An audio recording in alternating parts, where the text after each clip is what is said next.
Hello বন্ধুরা, welcome to my channel. আমি Mona Lisa আর আপনারা দেখছেন মোনালিসা লাইফস্টাইল।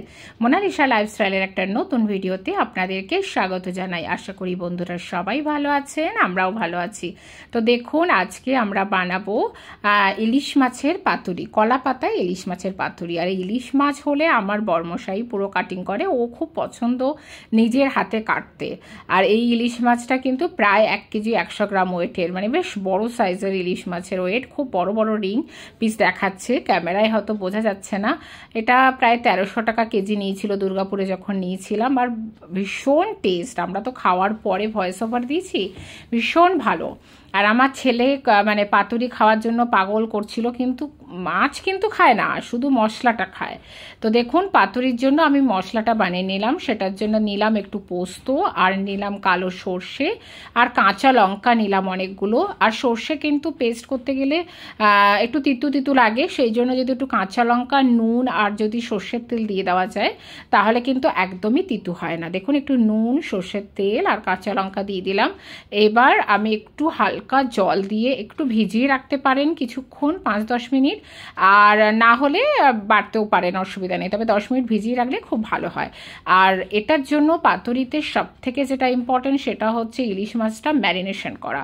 ইলিশ মাছটা কিন্তু একটু নুন, একটু হলুদ গুঁড়ো আর একটু সর্ষের তেল দিয়ে একটু ভালো করে 20-25 মিনিট যদি মেখে রাখতে পারেন তবে কিন্তু বেশি ভালো টেস্ট হয়। মানে সঙ্গে সঙ্গে করতে যাবেন না, একটু বেশ ম্যারিনেশন করাটা এর জন্য খুব ইম্পর্টেন্ট। তো আপনারা অবশ্যই এটা একটু 10 থেকে 15 মিনিট ভালো করে একটু মাখিয়ে রাখবেন। আর দেখুন, আমি দুটো বড় বড় রিং পিস নিয়েছি। আর আমার ছেলে বলছি না, মাছ খাবে না, শুধু পাতুরির মশলাটা খাবে, সেটা ওর খুব পছন্দের। আর মাছ ও খায় না, এর থেকে খেলে ও অল্প একটু আধটু খাবে, কিন্তু ওর কোনো মাছই পছন্দ না।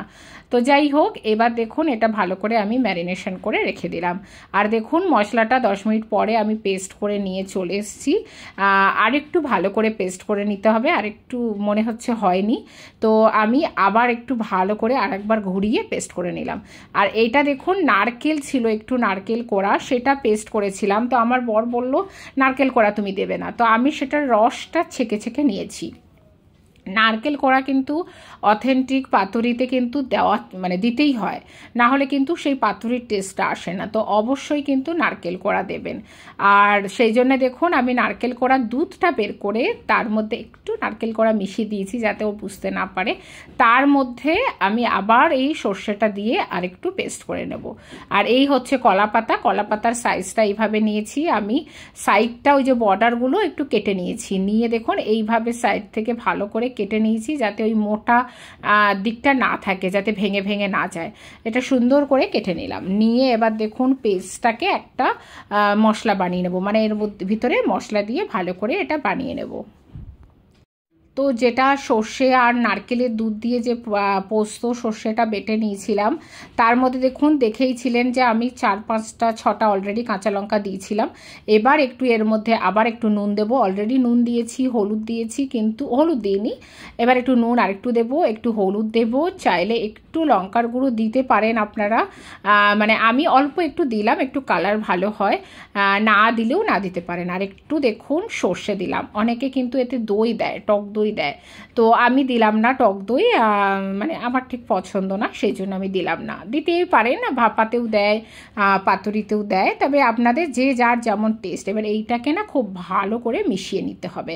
নুনটা কিন্তু পরিমাণ মতো দেবেন, কেননা অলরেডি নুন কিন্তু মাছে মাখানো, প্লাস আমি সর্ষেতেও মাখিয়ে রেখেছি। এইবার কি করবেন, এই যে মাছের ম্যারিনেশন করে রেখেছিলাম এইটা কিন্তু আবার এই মশলার মধ্যে ভালো করে মাখিয়ে আবার 10 মিনিট রেখে দেবো।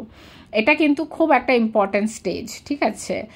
আর এগুলো কিন্তু যদি কচু পাতায় বা কুমড়ো পাতায়, লাউ পাতায় করা হয় তাহলে কিন্তু বেশি ভালো হয়। কেন বলুন তো, ওই পাতাগুলো আর ফেলতে হয় না, পাতাগুলো খাওয়া যায় এর সাথে, তো ওর টেস্টটা আরও বেশি ভালো লাগে। কিন্তু ওগুলো তো আমি পাইনি। আর সত্যি কথা বলতে, আজকে আমি ভয়েস ওভার দিচ্ছি, আজকে আমি কিছু কচু পাতা পেয়েছি, কিন্তু কালকে যখন বানিয়েছিলাম তখন কিন্তু কলা পাতা দিয়েই বানিয়েছিলাম, তখন কচু পাতা পাইনি।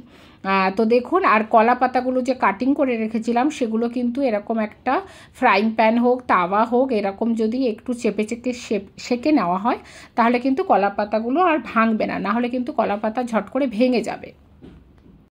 মানে মুড়তে গেলে ভেঙে যাবে। তো এইভাবে একটু সেঁকে নিতে হবে।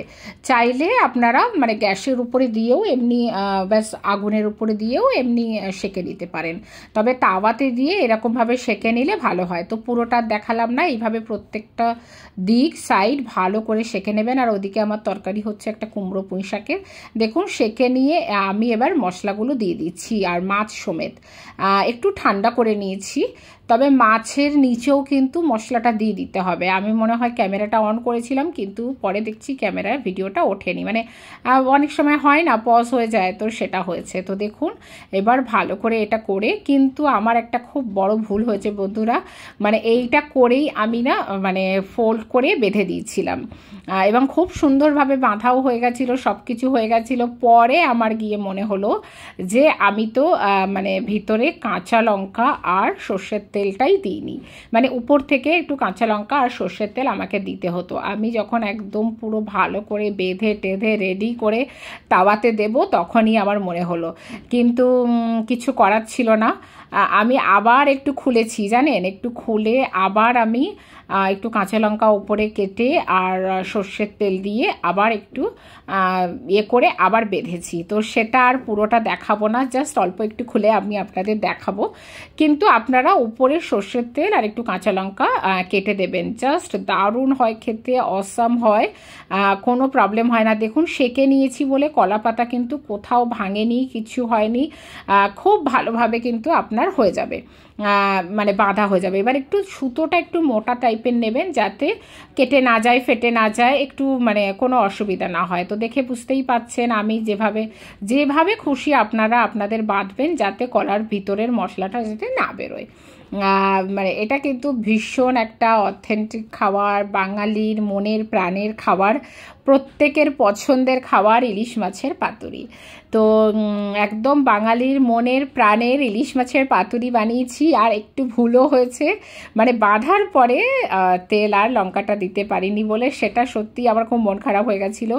আবার কাটিং করেছি, দেখুন এই কাটিংটা খুলে আবার একটু ওই যে কাঁচা লঙ্কা আর সর্ষের তেল দিয়েছি, দিয়ে আবার একটা বাঁধা হয়ে গেল। আমি আর পুরোটা দেখালাম না, কেননা বারবার একই জিনিস আর দেখিয়ে লাভ নেই। এবার একটু তাওয়াতে দেখুন সর্ষের তেল দিয়েছি। এই সর্ষের তেল দেওয়ার পরে এবার কড়াইটা একটু গরম করে ব্যাস এইবার ইলিশ মাছের পাতুরি যেগুলো বাঁধলাম এগুলো ভালো করে এবার আমি দিয়ে দেবো। দিয়ে ধিমি আছে মোটামুটি 15 মিনিট এপিট ওপিট করে কিন্তু ভাজতে হবে। অনেকে কিন্তু ভাপে বানায়, মানে জলের ভাপ দিয়ে তার উপরে স্টিম করে মাছগুলো, কিন্তু আমি কিন্তু ওইভাবে করব না, আমার এই তেলে ফ্রাইটাই বেশি ভালো লাগে। আর একটুখানি যেহেতু আমি আবার খুলে দিয়েছিলাম, সেই জন্য দেখুন এক সাইড থেকে একটুখানি বেরিয়েছিল, মানে সাইডে বেরিয়েছিল, মানে একটু খুলতে গিয়ে বেরিয়ে গেছিলো অ্যাকচুয়ালি, যেহেতু আবার আমি দড়িটা খুলে আবার বেঁধেছি না, তো বারবার জিনিসটা হয়েছে। এইভাবে ঢেকে আমাদের মোটামুটি 15 মিনিট ধরে কিন্তু ভাজতে হবে, তবেই ভিতরটা খুব ভালো হবে এবং সুন্দর, মানে ভিতরটা টেস্ট হবে। সত্যি কথা বলতে জাস্ট অসাম হয়েছে খেতে। এবার দেখুন মোটামুটি হয়ে গেছে, আমি গ্যাসটা এবার বন্ধ করে দিয়েছি। আর দেখেই বুঝতে পাচ্ছেন কলা পাতার দুদিকেই পুরো কালার চেঞ্জ হয়ে গেছে আর ভিতরটা খুব সুন্দরভাবে হয়েছে। এইভাবে একটু ঢেকে রেখে দিন, দিয়ে এইবার সুতোগুলো খুলে দিন। তো বন্ধুরা যারা আমার সাথে এতক্ষণ ভিডিওতে ছিলেন অবশ্যই আমার ভিডিওটাতে একটা লাইক করে দেবেন আর কমেন্ট করে জানাবেন কেমন লাগলো। আর যারা আমার চ্যানেলে নতুন অবশ্যই একটা সাবস্ক্রাইব আর ফলো করে দেবেন। আর প্লিজ আমার ভিডিওগুলো পুরোটা দেখবেন।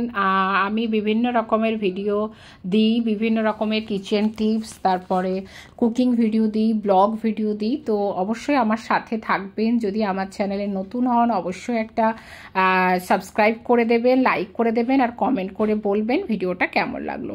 তো দেখুন এবার পাতুরিটা মোটামুটি এবার আমি বের করছি, বের করে জাস্ট এবার সার্ভ করবো। অসাম হয়েছে খেতে, মানে কি বলবো, দারুণ হয়েছে, জাস্ট দারুণ হয়েছে। দেখুন এই দেখুন একদম দারুণ হয়েছে। জাস্ট পাতাটা আমি খুলছি, অ্যাকচুয়ালি প্রথমে ক্যামেরাটা ধরতে পারছিলাম না, ট্রাইপডে লাগিয়েছি, বাড়িতে কেউ ছিল না আর আমার ছেলে না খুব একটা ধরতে চায় না ক্যামেরা। তো দেখুন এটাও একটু খুলে দিচ্ছি। তো চলুন এবার গরম গরম ভাতের সাথে সার্ভ করি। মানে জাস্ট গরম গরম ভাতের সাথে এই পাতুরিটা জাস্ট জমে যাবে, তাই না বন্ধুরা? আর আমার ছেলে খাবে শুধু মশলা, এই যে ভিতরের যে সর্ষে পোস্তর যে মশলাটা, ওটা ওর দারুণ লাগে নাকি। তো চলুন এবার খাওয়াটা শুরু করি। আর সত্যিই খুব ভালো লেগেছে। আজকের মতো টাটা, বাই বাই।